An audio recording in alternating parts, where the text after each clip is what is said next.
Assalamualaikum warahmatullahi wabarakatuh. Perkenalkan, nama saya Masyari Jaya dari kelas 4C, NIM 089.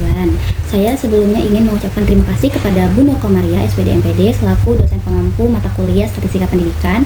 Dan di video kali ini saya akan memberitahu bagaimana cara saya mengerjakan soal UTS yang telah diberikan Ibu Ria. Di sini ada dua soal. Untuk soal yang pertama sudah dipaparkan pada layar. Nah, terdapat data banyak istilah IPA yang dapat dihafal oleh masing-masing subjek, di mana subjek tersebut ada kelas kontrol atau kelompok pertama dan kelas eksperimen atau kelompok kedua. Bedanya adalah dalam kelas eksperimen tersebut mereka diberikan kartu bergambar, sedangkan kelas kontrol tidak.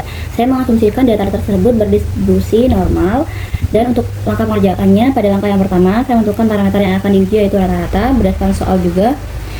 Untuk langkah yang kedua, menentukan H0 dan H1. H0-nya yaitu tidak ada perbedaan hasil belajar siswa dengan menggunakan kartu bergambar, dan H1-nya ada perbedaan hasil belajar siswa dengan menggunakan kartu bergambar. Untuk langkah yang ketiga, saya menentukan taraf kepercayaannya, dan di soal juga sudah terdapat 95%, sehingga taraf signifikan atau alfanya yaitu 5%, di mana taraf signifikan ini didapat dari 100% dikurangi 95% atau taraf kepercayaan, sehingga taraf kepercayaan juga bisa kita tulis 0,05. Nah, kata yang keempat, menentukan uji T independen. Saya menggunakan uji T independen karena dia menggunakan dua sampel yang berbeda, yaitu kelas kontrol dan kelas eksperimen, dan di mana syarat tersebut memenuhi pada uji T independen tersebut atau saling bebas. Nah, untuk langkah yang kelima, saya menentukan uji homogenitas, di mana uji homogenitas ini tergantung pada besarnya F, di mana F itu merupakan varian terbesar dibagi varian terkecil. Untuk menentukan variasi terbesar dan terkecil, di sini caranya adalah kita menentukan sama dengan titik var titik S karena dia sampel, buka kurung, sampelnya kita blok yang kelas kontrol, ketik enter. Untuk yang variabel kedua juga sama, untuk yang kelas satunya maksudnya. Karena untuk menentukan ini kita harus tahu yang mana variabel terbesar dan mana variabel terkecil. Nah, di sini sudah tahu kalau misalnya kelas eksperimen ternyata dia lebih besar variasinya, yaitu 7,8 dibandingkan kelas kontrol 5,1, sehingga variabel pertama itu ditempati oleh kelas eksperimen dan variabel kedua di kelas kontrol. Nah, selanjutnya kita menentukan uji homogenitas tersebut. Kita pencet data dan kita pencet data analis, karena di sini saya sudah ada data analisnya. Kita pencet FS to sample for variance karena dia menggunakan dua sampel. Nah, ini datanya sebelumnya sudah saya coba juga. Nah, di sini ada kelas eksperimen, dari judulnya saya juga ingin judulnya, dan kelas kontrol, atau kalau misalnya ingin dicoba lagi dari kelas kontrol sampai nomor 7. Nah, labelnya saya centang, output range-nya ini untuk menentukan di mana dia diletakkan si datanya. Kita pencet yang ini yang kita tahu. Nah, di sini sudah diketahui kalau misalnya dia itu F-nya ini 1,5, dan F critical one tile dia itu sebagai F tabel, dimana dia nilainya 2,4 karena dia menggunakan uji dua pihak, berarti dia ada di kanan 2,4 dan di kiri ini 2,4. Nah, karena dia F-nya itu berada pada 1,5, di mana itu ada di tengah, dan di tengah itu merupakan daerah penerimaan H0, sehingga kalau misalnya kita juga mengetahui pada rumus berikut, H0 F min F kurang dari F tabel, maka H0-nya diterima, dan artinya ragam populasi 1 dan 2 homogen, sehingga data ini termasuk data homogen. Nah, untuk selanjutnya kita menentukan p-value. Di sini ada p-value-nya 0,2. Nah, p-value ini dibandingkan dengan alfanya. Alfa yang kita punya yaitu 0,05, sehingga p-value-nya tentu lebih besar dibandingkan alfanya. Karena dia lebih besar, berdasarkan rumus berikut juga yang sudah dipaparkan, maka H0-nya diterima. Karena F dan p-value ini juga harus sama nilainya, dan ini juga sudah sama, berarti datanya sudah sesuai. Nah, selanjutnya kita untuk langkah ke-6 kita menentukan uji T independen. Untuk menguji T independen ke data tadi, terus data analis, terus kita pencet yang t-test to sample equal. Kenapa yang equal? Karena dia datanya homogen. Seperti itu. Nah, ini juga saya sudah mencoba tadi. Yang variabel pertama dia yang eksperimen, jangan sampai tertukar, dan yang variabel kedua dia itu yang kelas kontrol. Kelas kontrol tidak muncul, jadi saya coba lagi. Ya, sama aja. Nah, terus saya pencet tabelnya juga, centang tabelnya, saya pencet output range, dan saya juga ingin dia ada di sini. Nah, di sini sudah terlihat kalau misalnya kita mendapatkan T hitung yaitu di T-stat, dan T-tabel yaitu di T-critical to tail. Kenapa yang pilih yang to tail bukan yang one tail? Karena kembali lagi dia menggunakan uji dua pihak. Nah, di sini T-tabelnya itu 2,04.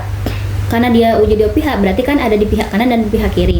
Berarti di sini 2,04 dan di sini min 2,04. Nah, kita tahu kalau misalnya T hitung kita itu ada di 1,5. 1,5 itu ada di tengah. Berarti dia ada di daerah penerimaan 0. Seperti yang tadi. Di sini juga ada rumusnya sendiri. Karena T hitung lebih dari min T tabel dan kurang dari T tabel, maka H0-nya diterima.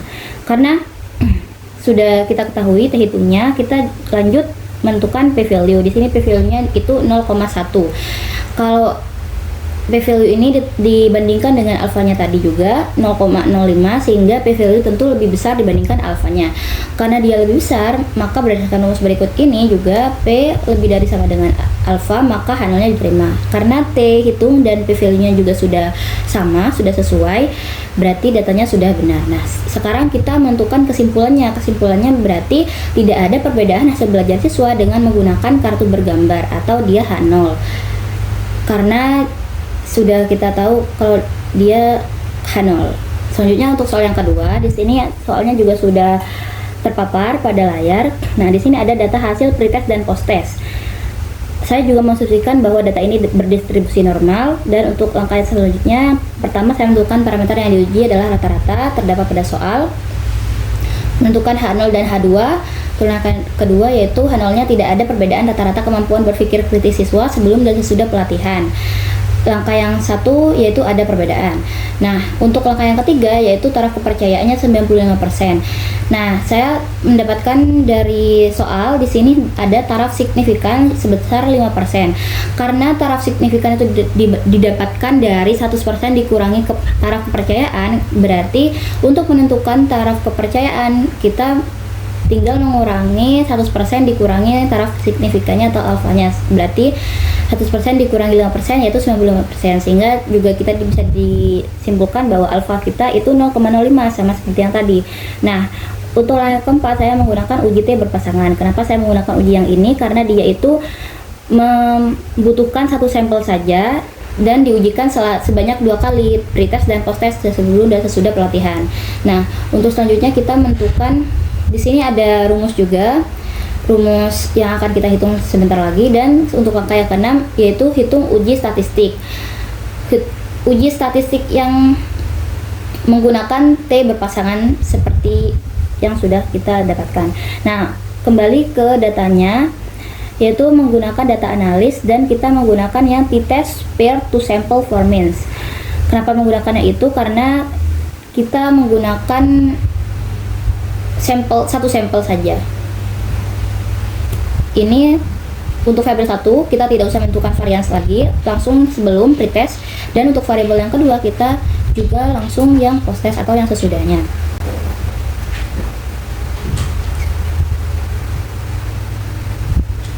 Nah, untuk labelnya juga kita centang, alfanya juga sama 0,05, output range untuk ada di sini, dan ini untuk daerah yang saya ingin taruh. Nah, di sini sudah terlihat bahwa T hitung kita itu ada di T-stat dan T tabel kita itu ada di T-critical to tail. Kenapa menggunakan yang to tail? Kembali lagi karena dia menggunakan uji dua pihak. Di sini T tabelnya itu 2,1, di mana dia dua pihak, berarti ada pihak kanan dan pihak kiri. Berarti di kanan itu 2,1, di kiri min 2,1. Nah, kita ketahui bahwa di sini T hitung kita itu min 6,6. Karena dia ada di kiri, berarti dia itu memenuhi pada yang di syarat yang atau rumus yang kedua, di T hitung kurang dari min T tabel, maka H0-nya itu ditolak dan H1-nya diterima. Nah, sedangkan kalau misalnya kita menentukan dari P value, di sini P value-nya itu 4,4, di mana dia pasti lebih besar dibandingkan alfanya yang dimana di sini 0,05. Nah, karena dia lebih besar, berarti menurut rumus ini berarti dia itu H0-nya diterima. Nah, untuk kesimpulannya saya tidak bisa menyimpulkan karena di sini terdapat kesalahan, di mana saya tidak tahu kesalahannya di mana.